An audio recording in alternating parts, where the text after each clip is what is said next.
Hello friends, എല്ലാവർക്കും സുഖമോദേവി സീരിയലിൻ്റെ ഇന്നത്തെ എപ്പിസോഡിൻ്റെ റിവ്യൂയിലേക്ക് സ്വാഗതം. അങ്ങനെ ഏറ്റവും സേഫ് ആയിട്ടുള്ള ഒരു സ്ഥലത്തേക്കാണ് ഞാൻ നന്ദനെ കൊണ്ടുപോകുന്നതെന്നും ആരൊക്കെ കൈവിട്ടാലും ഈ ബെല്ല നന്ദനെ കൈവിടില്ല, ഞാൻ നന്ദൻ്റെ ഡ്രൈവറല്ല ബെസ്റ്റ് ഫ്രണ്ടാണ് എന്ന് പറഞ്ഞുകൊണ്ട് നന്ദൻ്റെ മുൻപിൽ അഭിനയിച്ച് തകർക്കുകയാണ് ഇസബെല്ല. പിന്നീട് ക്ഷേത്രത്തിൽ വെച്ച് അരുന്ധതിയെ കാണുന്ന പ്രഭ വിശേഷം ചോദിച്ച് ചെല്ലുന്നുണ്ടെങ്കിലും പഴയ കാര്യങ്ങളെല്ലാം പറഞ്ഞ് പ്രഭയുടെ നേരെ പൊട്ടിത്തെറിക്കുകയാണ് അരുന്ധതി. എന്നോട് ചെയ്തതിൻ്റെയാണ് നീ നിൻ്റെ മകനിലൂടെ അനുഭവിക്കുന്നതെന്നും പറഞ്ഞുകൊണ്ട് സമനില തെറ്റിയതുപോലെ പെരുമാറുന്നു. പെട്ടെന്ന് BP കൂടി കുഴഞ്ഞു വീഴുന്ന അരുന്ധതിയെ പ്രഭ തന്നെ വീട്ടിലേക്ക് കൊണ്ടുവരുന്നുണ്ട്. ഋഷിയാണെങ്കിൽ ഇതേ സമയം അവിടെ പാട്ട് കേട്ട് കണ്ണടച്ച് കിടക്കുകയാണ്. പ്രഭ അങ്ങനെ കോളിംഗ് ബെൽ അടിക്കുന്ന സമയത്ത് തന്നെ അരുന്ധതിക്ക് ബോധം വരുന്നുണ്ട് കേട്ടോ. അപ്പോൾ അരുന്ധതി പറയുന്നുണ്ട് വീട്ടിലാരും ഇല്ല എന്നും എൻ്റെ കയ്യിലാണ് കീ എന്നും പറഞ്ഞുകൊണ്ട് അവർ തന്നെ ഡോറ് തുറക്കുന്നുണ്ട്. പ്രഭയാണെങ്കിൽ അരുന്ധതിയെ കൈ പിടിച്ച് അകത്തേക്ക് കൂട്ടിക്കൊണ്ടു പോകുന്നു. ഏതായാലും തന്നെ കൃത്യസമയത്ത് രക്ഷിച്ച് വീട്ടിൽ കൊണ്ടുവന്ന പ്രഭയോട് അരുന്ധതി നന്ദിയൊക്കെ പറയുന്നുണ്ട്. ഇതേ സമയം പാട്ട് കേട്ട് കണ്ണടച്ച് കിടന്നിരുന്ന ഋഷിയാണെങ്കിൽ കണ്ണു തുറക്കുന്നുണ്ട്. പ്രഭയും അരുന്ധതിയും തമ്മിൽ സംസാരിക്കുന്നതെല്ലാം ഋഷി കേൾക്കുന്നുണ്ട്. അതുകൊണ്ട് തന്നെ അയാൾ പുറത്തേക്ക് പോകാതെ റൂമിൽ തന്നെ ഇരിക്കുന്നു. പിന്നീട് ദേവിയെ മന്ത്രി രാധാകൃഷ്ണൻ വിളിപ്പിക്കുന്നുണ്ട്. പ്ലാന്റേഷന് അനുമതി കൊടുത്തത് തന്നെ ദേവികയിൽ നിന്ന് സംഭവിച്ചിരിക്കുന്ന വലിയൊരു വീഴ്ചയാണ്. ഇപ്പോൾ സ്വന്തം വീട്ടുകാർക്കെതിരെയാണ് ദേവിക പോലീസിൽ പരാതി കൊടുത്തിരിക്കുന്നത്. വീട്ടുകാർ എല്ലാവരും ചേർന്ന് അറിഞ്ഞുകൊണ്ടുള്ളൊരു കളിയാണിത്.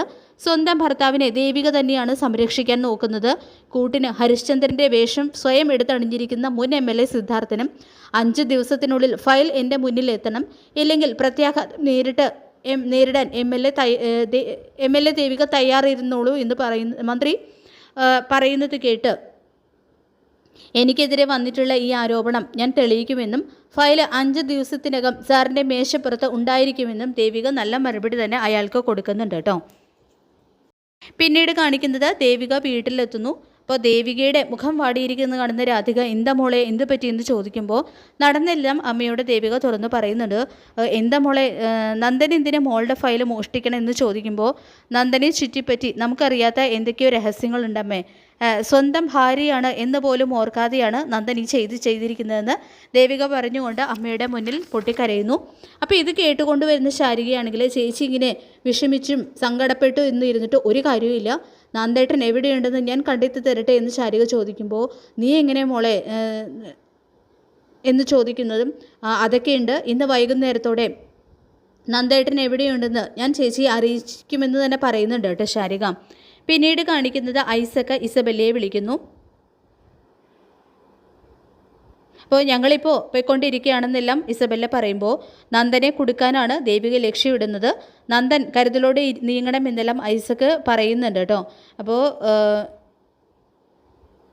തുടർന്ന് നന്ദനെ കൊടുക്കാനായിട്ട് സ്വന്തം ഭാര്യയായിട്ട് ദേവികയും രക്ഷപ്പെടുത്താനായിട്ട് നന്ദൻ്റെ ബെസ്റ്റ് ഫ്രണ്ടായ ഞാൻ മുൻപ് പറഞ്ഞത് തന്നെ ഇപ്പോഴും നന്ദനോട് പറയുന്നു. ഈ ബെല്ല നന്ദനെ നിയമത്തിന് മുന്നിൽ വിട്ടുകൊടുക്കില്ല എന്ന് തന്നെ പറയുന്നുണ്ട് കേട്ടോ ഇസബെല്ല. ഇതിനിടയിൽ ശാരികയാണെങ്കിൽ കെവിനെ വിളിക്കുന്നു. എന്നിട്ട് സൂത്രത്തിൽ ബെല്ല എവിടെയുണ്ടെന്നുള്ള കാര്യം മനസ്സിലാക്കിയെടുക്കാനാണ് ശാരിക വിളിക്കുന്നത്. അപ്പോൾ കെവിനാണെങ്കിൽ ആദ്യം ഇസബെല്ല എവിടെയുണ്ടെന്നൊന്നും പറയാനായിട്ട് തയ്യാറാവുന്നില്ല. അപ്പോൾ വേറെ ആരും അപ്പോൾ ശാരികയാണെങ്കിൽ ഒരു പരിഭവമൊക്കെ കെവിൻ്റെ മുന്നിൽ കാണിക്കുമ്പോൾ വേറെ ആരോടും പറയരുതെന്ന് ബെല്ല പറഞ്ഞിട്ടുള്ളതാണ്, എങ്കിലും ഞാൻ ശാരികയോട് പറയാം. തുടർന്ന് ഇസബെല്ല ഉണ്ടെന്നുള്ള കാര്യം കെവിൻ പറയുന്നുണ്ട് കേട്ടോ ശാരികയോട്. അപ്പോൾ അതോടുകൂടി തന്നെ നന്ദനോടൊപ്പം തന്നെയായിരിക്കും ഇസബെല്ല പോയിരിക്കുന്നത് എന്നുള്ള ഒരു കാര്യം ശാരിക മനസ്സിലാക്കുന്നുണ്ട്. പിന്നീട് കാണിക്കുന്നത് ഇസബെല്ലയും നന്ദനും ആ ഒരു സ്ഥലത്തെത്തുന്നു. എന്നിട്ട് അവരവിടെ ഹോട്ടലിൽ മുറിയെടുക്കുന്നുണ്ട്. ഇതേ സമയം വീണ്ടും ഐസക്ക് ഇസബെല്ലയെ വിളിക്കുന്നുണ്ട്. എന്നിട്ട് അന്വേഷണം ഊർജിതമാക്കണം എന്നാണ് മുകളിൽ നിന്നുള്ള ഓർഡർ, നന്ദനെങ്ങാനും എല്ലാം പോലീസിനോട് തുറന്ന് പറയുമോ എന്നെല്ലാം ഐസക്ക് ചോദിക്കുമ്പോൾ എന്ത് സംഭവിച്ചാലും പാപ്പൻ കൂടെയുണ്ട് എന്നുള്ള ധൈര്യം എനിക്കുണ്ട്, പിന്നെ കുടുങ്ങാണെങ്കിൽ അവനെ കുടുങ്ങുള്ളൂ നന്ദൻ, എല്ലാം അവൻ്റെ തലയിൽ കെട്ടിവെച്ച് ഞാൻ രക്ഷപ്പെടുമെന്നെല്ലാം ഐസക്കിനോടായിട്ട് ഇസബെല്ല പറയുന്നതെല്ലാം നന്ദൻ കേൾക്കാൻ ഇടയാവുന്നുണ്ട് കേട്ടോ. അതോടുകൂടി തന്നെ ഇസബെല്ലയുടെ കൊടും ചതി നന്ദൻ തിരിച്ചറിയുന്നുണ്ട്. ഫ്രണ്ടാണെന്ന് ധരിച്ചുകൊണ്ട് തന്നെ രക്ഷിക്കാനാണെന്നുള്ള വ്യാജാനെയാണ് ഇസബെല്ല കൂടെ കൂടിയിരിക്കുന്നതെന്നും എല്ലാം തൻ്റെ തലയിൽ കെട്ടിവെച്ച് രക്ഷപ്പെടാനാണ് ഇസബെല്ലയുടെ പദ്ധതി എന്നുള്ള കാര്യങ്ങളെല്ലാം നന്ദൻ ഇതോടുകൂടി തന്നെ തിരിച്ചറിയുന്നുണ്ട്. അപ്പം നമുക്ക് കാത്തിരിക്കാം സുഖമോദേവി സീരിയലിലെ വരാൻ പോകുന്ന കിടലൻ എപ്പിസോഡുകൾക്കായിട്ട്. ഈ റിവ്യൂ ഇഷ്ടപ്പെട്ടെങ്കിൽ ലൈക്ക് ചെയ്യുക, ചാനൽ കൂടി ഒന്ന് സബ്സ്ക്രൈബ് ചെയ്യുക. താങ്ക്